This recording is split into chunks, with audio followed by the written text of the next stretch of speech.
क्यों नहीं चाहिए? जब वो चैन से हम लोग आ गए तो ये भी तो आना चाहिए। भगवान की दया है। और अयोध्या में जब राम मुस्कुरा रहे हैं, रामेश्वर जी का क्षेत्र है और ये मोहन है, तो रामकृष्ण दोनों तो आप बचते हो। इससे बढ़कर के क्या है?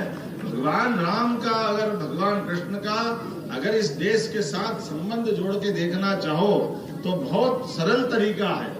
पूरे भारत का नक्शा रख ले सामने, वो नक्शे में पूरब से पश्चिम तक, ऊपर से लेके नीचे तक भगवान कृष्ण पूरब में असम के ऊपर से मणिपुर उनकी माताजी का स्थान है, ननियाल है, वहां से लगा के पश्चिम तक द्वारका, भगवान कृष्ण का पूरा इतिहास।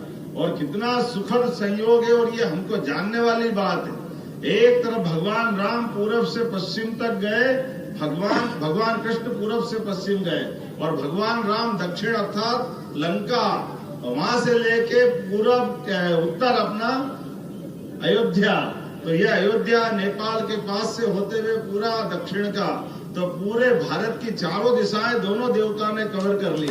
यह हमारा भाग्य है, ये सौभाग्य है। दुनिया में भारत का आदमी कहीं किसी स्थान पे जाए और वो अपने हमारे देश का कोई नाम पूछना चाहे और हमको अपने देश का नाम नहीं बताना, केवल कह दो भगवान राम और कृष्ण की धरती से आए, तो अपने आप सामने वाला बोल देगा ये हिंदुस्तान से आए, ये भारत से आए। हजारों लाखों साल से हमारी ये पहचान है। ऐसे में आज ये जो पूरा परिसर बन रहा है, ये भगवान अगर आते तो भगवान अकेले नहीं आते। भगवान की अपने आने से मात्र से ये प्राणी मात्र का कल्याण करते, क्षेत्र मात्र का कल्याण करते, सबके सुख आनंद की वैभव की वर्षा करते।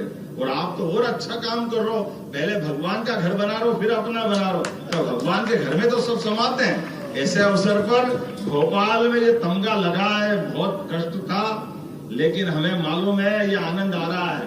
अनुकूल समय जैसे वर्षा काल जब आने वाला होता है तो उमड़ती घुमड़ती घटाएं अपनी घनघोर आवाज के साथ, बिजली की कड़कती अलग से आवाज और उसकी प्रकाश से सब प्रकाशमान होते हैं, तो कीट पतंगे भी उड़ते हैं, वो आनंद अलग प्रकार का दिखाई देता है। लेकिन वर्षा की बूंदें जब मिलती है तो सब कुछ मंगलमय हो जाता, आनंदमय हो जाता है।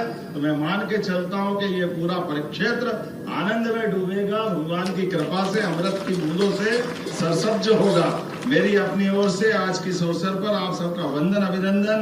आपने कहा कि इस मार्ग का नाम प्रभुपाद मार्ग रखने की मैं घोषणा करता हूँ।